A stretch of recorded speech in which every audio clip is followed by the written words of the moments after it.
ഈശോയുടെ തിരുഹൃദയത്തിന് സ്തുതി. ജൂൺ 26. ഈശോയുടെ തിരുഹൃദയവും മറിയത്തിൻ്റെ വിമല ഹൃദയവും.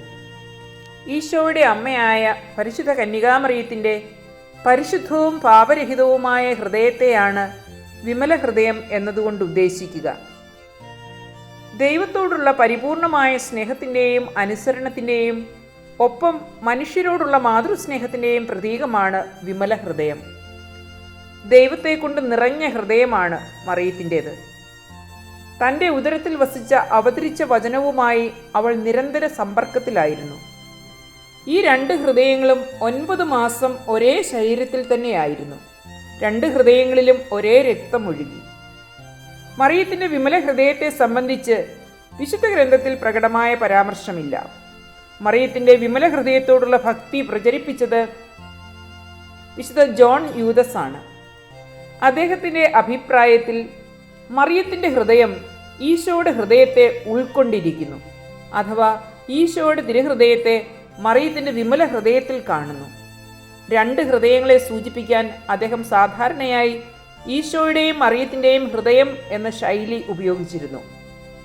1648 മറിയത്തിൻ്റെ വിമല ഹൃദയ തിരുനാൾ താൻ സ്ഥാപിച്ച സഭയിൽ ആഘോഷിച്ചു. ഈശോയുടെ തിരുഹൃദയ തിരുനാളിൻ്റെ പിറ്റേ ദിവസം ശനിയാഴ്ച മറിയത്തിൻ്റെ വിമല ഹൃദയ തിരുനാൾ തിരുസഭ ഇന്ന് കൊണ്ടാടുന്നു. ആരംഭകാലം മുതൽക്കേ മറിയത്തിൻ്റെ വിമല ഹൃദയത്തോടുള്ള ഭക്തി ഈശോയുടെ തിരുഹൃദയ ഭക്തിയുമായി ബന്ധിക്കപ്പെട്ടിരിക്കുന്നു. മറിയത്തിൻ്റെ ഹൃദയത്തിന് നൽകുന്ന ഏറ്റവും വ്യാപകമായ വിശേഷണം അമലോത്ഭവ എന്നതാണ്. മറിയം ഉത്ഭവ പാപത്തിൽ നിന്ന് വിമുക്തയാണെന്ന് ഈ പദം സൂചിപ്പിക്കുന്നു.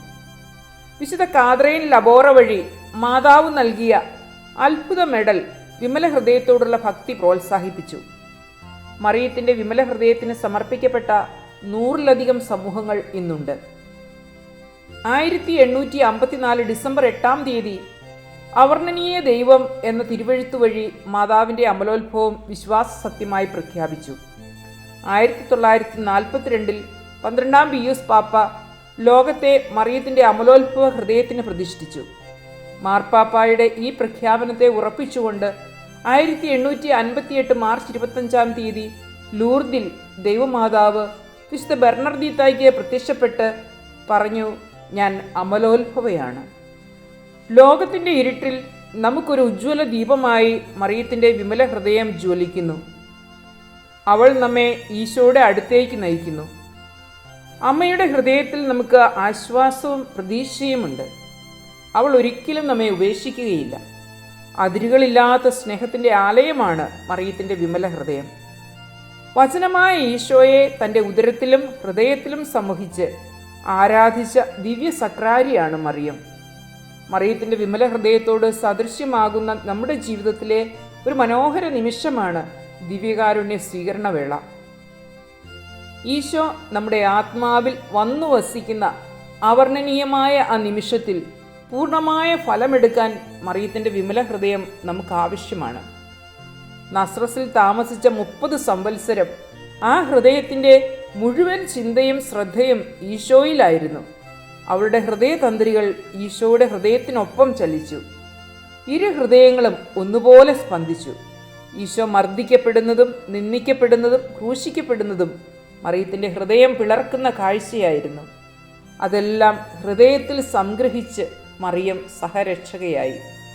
ഇതാ കർത്താവിൻ്റെ ദാസി എന്ന് പറഞ്ഞ് ദൈവ തിരുമനസ്സിന് പൂർണ്ണമായും വിധേയയായ മറിയത്തിൻ്റെ വിമല ഹൃദയം നമ്മുടെ എല്ലാ പ്രശ്നങ്ങളിലും കഷ്ടതകളിലും ആശ്രയിക്കാവുന്ന അഭയസങ്കേതമാണ്. മറിയത്തിൻ്റെ വിമല ഹൃദയം നമ്മെ ഈശോയുടെ തിരുഹൃദയത്തിലേക്ക് നയിക്കുന്നു. അതിനുള്ള മാർഗമാണ് വിമല ഹൃദയ പ്രതിഷ്ഠ. തൻ്റെ പുത്രൻ്റെ ഹൃദയത്തോടൊപ്പം തുടിക്കുന്ന നിർമ്മലവും സ്നേഹപൂർണവും പരിശുദ്ധവുമായ ഒരു ഹൃദയം നമ്മിൽ രൂപവൽക്കരിക്കുവാൻ മറിയം ഇഷ്ടപ്പെടുന്നു.